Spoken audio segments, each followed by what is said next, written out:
الحمدللہ رب العالمین والصلاة والسلام علی رسولہ الکریم اما بعد فاعوذ باللہ من الشیطان الرجیم بسم اللہ الرحمن الرحیم وعن ابن عباس قال قال رسول اللہ صلی اللہ علیہ وسلم لا تصلحوا قبلتان فی الارض واحدہ ولیس علی المسلم جزیہ رواہ احمد والترمذی وابو داود صدق اللہ و صدق رسولہ الکریم۔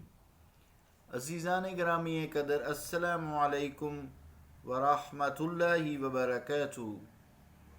حدیث پاک کا ترجمہ یوں ہے، روایت ہے حضرت ابن عباس سے، فرماتے ہیں فرمایا رسول اللہ صلی اللہ علیہ وسلم نے کہ ایک زمین میں دو قبیلے مناسب نہیں اور مسلمان پر جزیہ نہیں۔ احمد، ترمذی، ابو داود۔ اللہ اور اس کے رسول کا قول سچا ہے۔ عزیزان گرامی قدر، اس حدیث پاک میں رسالت مآب صلی اللہ تعالی علیہ وآلہ وسلم کے فرمان عالی شان کے دو مطلب ہیں۔ ایک یہ کہ زمین ایک ہو، ارض واحدہ ہے، اور اس سے مراد جو ہے وہ زمین عرب ہے، جزیرہ عرب ہے، اور دو قبیلوں سے مراد دو قبلہ والے لوگ ہیں، یعنی ایک مسلمان جن کا قبلہ بیت اللہ ہے اور دوسرے یہود و نصارہ جن کا قبلہ بیت المقدس ہے۔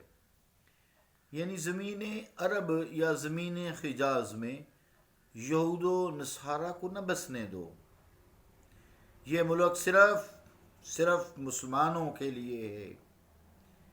اس کی تفسیر وہ حدیث پاک ہے جس میں فرمایا گیا ہے کہ جزیرہ عرب سے یہودیوں کو نکال دو۔ اس صورت میں حدیث پاک بالکل واضح ہے، ظاہر ہے۔ دوسرے اس کا یہ مطلب ہے کہ ایک زمین سے مراد عام زمین ہے، کوئی بھی ہو دنیا میں، اور دو قبیلوں کے اجتماع سے مراد مسلمان اور یہود و نصارہ کا برابری کے شان سے ایک ملک میں رہنا ہے، جیسا کہ بظاہر یورپ میں ہے، سب کو جی بڑی برابری دیتے ہیں، منع ہے۔ تو مسلمانوں اور یہود و نصارہ کا برابری کی شان سے ایک ملک میں رہنا ہے، یعنی نہ تو مسلمان کفار کے ملک میں دب کر رہیں، اگر انہیں آزادی دینی نہ ہو تو وہاں سے ہجرت کر جائیں۔ اب جیسے مسلمان وہاں قربانی نہیں کر سکتے، وہ مذہبی آزادی نہیں ہے جو پاکستان میں یا یورپ میں یا دوسرے کفار کے ممالک میں مسلمانوں کو مذہبی آزادی نہیں ہے۔ بظاہر انہوں نے کچھ کر دیا ہے تاکہ یہ شور شرابہ نہ کریں، وہاں آپ قربانی نہیں کر سکتے۔ پاکستان میں قربانی کے وہ پیسے بھیجتے ہیں، یہ جو یہاں محافل ہوتی ہیں، رسول کریم صلی اللہ علیہ وآلہ وسلم کی شان بیان ہوتی ہے، یہاں کیا کمال ہے، وہاں آپ نہیں کر سکتے۔ بس اندر بند کمرے میں جو مرضی کرتے رہیں۔ استغفر اللہ۔ بہرحال دو ٹکڑوں کی خاطر ہم چلے جاتے ہیں، اور دو ٹکڑے بھی کمانے بڑے مشکل ہیں۔ جب یہاں ضرب تقسیم ہو کے آتے ہیں نا تو پھر کچھ پیسے بچتے ہیں، ورنہ وہاں کا ٹیکسیشن سسٹم اس طرح سے ہے، جو جزیہ کا یہاں چونکہ چیپٹر ہے، کہ وہاں بچتے ہی کچھ نہیں ہے۔ چاہے کوئی جتنا مرضی امیر ہے، نوکر نہیں رکھ سکتے۔ اس ملک کی کیا شان ہے، ایک بندہ کماتا ہے 10 کھاتے ہیں، اس کے دوست احباب رشتہ دار بھی کھاتے ہیں، پلتے ہیں، بڑھتے ہیں، پڑھتے ہیں۔ جب تک بچہ پڑھ نہیں لیتا، شادی شدہ کام پہ لگ نہیں جاتا، ماں باپ اس کے سر پہ ہاتھ رکھتے ہیں۔ یورپ میں یہ نہیں ہے، عورت بھی چاہے وہ کتنا ہی امیر ہے، سٹور پہ کام کر رہی ہے، پیٹرول پمپ پہ پیٹرول ڈال رہی ہے، بیٹی بھی کر رہی ہے، بہو بھی کر رہی ہے، ماں بھی کر رہی ہے، پھر کہیں جا کے گزارا ہوتا ہے۔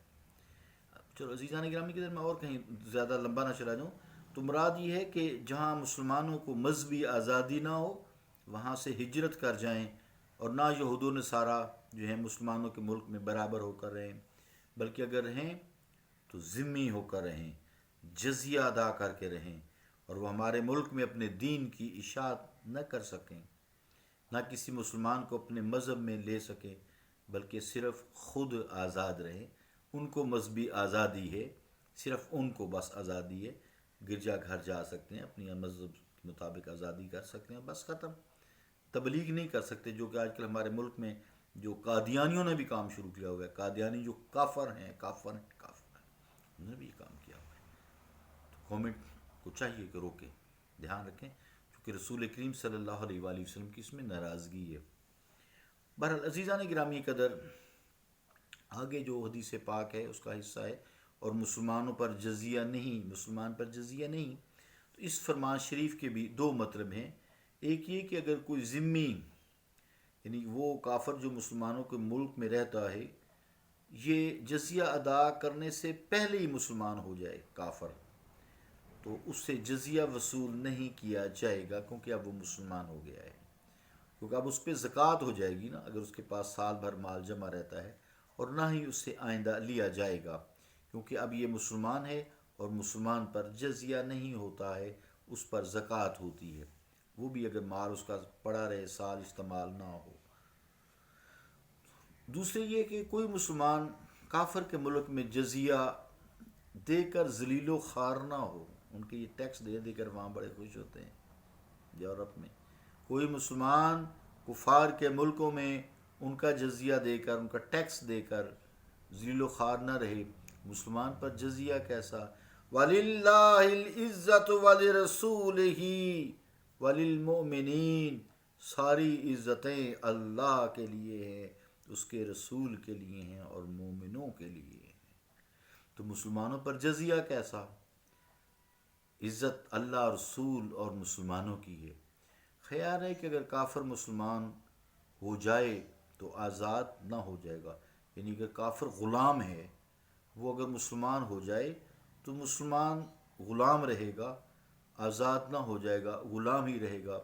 اسی طرح جس کافر کی زمین پر خراج لگ گیا، اگر وہ مسلمان نے خرید لی تو اس پر خراج رہے گا، خراج دینا ہی پڑے گا، لیکن جزیہ کا حکم اس کو نہیں ہوگا۔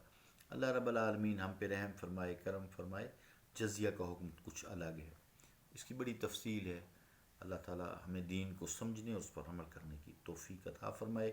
صلی اللہ تعالی علی رسول خیر خلقہ محمد وعلی آلہ وصحبہ اجمعین برحمتک یا ارحم الراحمین۔